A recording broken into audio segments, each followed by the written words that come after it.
क्या राधा रानी का बाल स्वरूप रखना चाहिए? आजकल सभी लड्डू गोपाल जी के साथ राधा रानी का बाल स्वरूप रखने लग गए हैं, पर ये तो देखो लड्डू जी की और राधा रानी का विवाह भी करवा रहे हैं, बिल्कुल करवा रहे हैं। देखो भैया, लोगों को तो अंगुली पकड़ने की जरूरत है, कोंचा अपने आप पकड़ लेते हैं। वास्तविक दर्शन यह है कि ऐसे लोगों की वजह से ही समस्याएं पैदा होती हैं। श्री राधा जी भगवान के साथ किस रूप और किस स्वरूप में आई,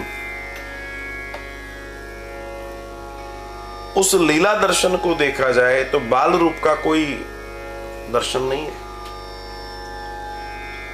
अगर आप धारावाहिकों की बात करेंगे तो धारावाहिकों में तो आधे से ज्यादा गप्प बताते हैं, वो तो मिर्च मसाला डाल के ऐसा बनाते हैं कि आपको लगेगा वाह आनंद आ गया। लेकिन जो लोग ठाकुर जी के साथ बाल रूप में श्री राधा जी को रख रहे हैं, ये किसी भी रूप से शास्त्रीय दर्शन नहीं है। जो लोग स्वयं से विवाह आदि इत्यादि करा रहे हैं, ये भी मेरी दृष्टि में शास्त्रीय दर्शन नहीं है महाराज। पहली बात तो श्री राधा है कौन, ये समझना बड़ा दिव्य है। और दूसरी बात यह है कि अगर आपने भगवान श्री कृष्ण को जान लिया तो उनमें आपको राधा दिख जाए तो बड़ी बात है। अलग से राधा क्या, राधा और कृष्ण को अलग अलग कर दिया आपने, जबकि राधा और कृष्ण तो एक हैं। उन्हें आप अलग अलग कैसे कर सकते हैं भैया? ये भारत है, भारत में तो मामला बड़ा अलग है। इसमें तो लोगों को मतलब नहीं है शास्त्रों से, लोगों को मतलब बस लोगों को देखा देखी से मतलब है। ये ऐसा कर रहे हैं तो हम भी ऐसा कर लें। उन्हें ज्ञानियों की ज़रूरत नहीं है, उन्हें बुद्धिजीवियों की ज़रूरत नहीं है। उन्हें तो इतना मालूम है कि जो हमें पसंद आएगा वो करेंगे। सुरुचि, सुनीति वाला काम नहीं करेंगे, सुरुचि वाला काम करेंगे। तो ऐसे लोगों का कुछ नहीं हो सकता। लेकिन वास्तविक दर्शन है, ये जो हो रहा है ये ठीक नहीं है। आगे जाके परंपरा में परिवर्तित हो जाएगा जिसका कहीं कोई वर्णन नहीं है। फिर एक लड़की अपने ससुराल जाएगी, नहीं हमारे यहाँ तो राधा बाल रूप के राधा और बाल रूप के लड्डू गोपाल ही रखे जाते हैं, वही हमने पूजन किया है, हम भी वही करेंगे। फिर उसकी बच्ची भी वही करेगी और ये नाटक चलता रहेगा। श्री राधा कौन है मालूम ही नहीं है इन लोगों को। इनको तो नचवा लो, इनको तो डलिया में लेके घुमवा लो। ये वो लोग हैं, एक्चुअल में ये वो लोग हैं, अज्ञानी लोग।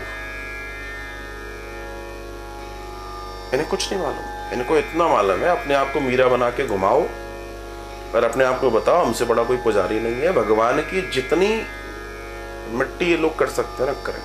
हालांकि ईश्वर की मिट्टी नहीं होती, लेकिन मैं भाषा की बात कर रहा हूं कि जो ये कर रहे हैं, दूसरे लोगों को हंसी का पात्र बनाने का कार्य ये लोग खुद करते हैं, खुद करते हैं। लेकिन इनसे ये बोल दो कि थोड़ा सा अपने आप को शक्तिमान बनाओ, तो नहीं। जितने भक्ति कर रहे हैं इन भक्त लोगों को 2 मिनट के लिए इस समय बांग्लादेश भेज दो, पता पड़ जाएगा। भक्ति सब निकलते भक्ते फिरेंगे, भक्ति छूट जाएगी। तब करवा ले ब्याह और सब करा ले। मुझे आक्रोश है ऐसे लोगों से जिन्होंने ईश्वर का मजाक बना लिया है। मैं आक्रोशित हूं ऐसे लोगों के लिए। धर्माचार्यों की माननी नहीं है, किसी की नहीं माननी है, ना सब अपने मन की करनी है। और यही कारण है कि ये मर रहे हैं, ये टूट रहे हैं, ये डूब रहे हैं, इन्हें भगाया जा रहा है। क्यों? क्योंकि ये किसी की मानना नहीं चाहते, ये धर्म की मानना नहीं चाहते। मैं कहता हूं अभी मैंने कहा कि उनसे ज्यादा निर्लज्ज लोग नहीं हो सकते जो वहां जो भी कर रहे हैं। लेकिन एक चीज यहां मैं मान के जरूर कहता हूं कि उनमें एक चीज तो है कि उनके तथाकथित धार्मिक नेता की एक आवाज पे वो सब इकट्ठे हैं। तुम तो हो ही नहीं सकते, इसलिए वो जीत रहे हो, तुम हार रहे हो। Very simple, very simple.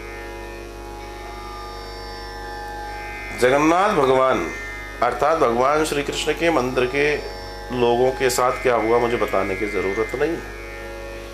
लेकिन ऐसी स्थिति में, ऐसी परिस्थिति में एक बड़ी बात है कि इन पुजारियों को शास्त्र के साथ शस्त्रों का ज्ञान क्यों नहीं है। ये क्यों इतने कोमल बन जाते हैं, ये सोचते हैं कि साहब बस हमें यही करना है, फिर बाद में रो रहे हैं हमारे साथ ये हो गया, हमारे साथ ये हो गया। सब भागने में लगे हैं, विरोध करने की ताकत किसी में नहीं है। भगवान को लिए लिए डोल रहे हैं।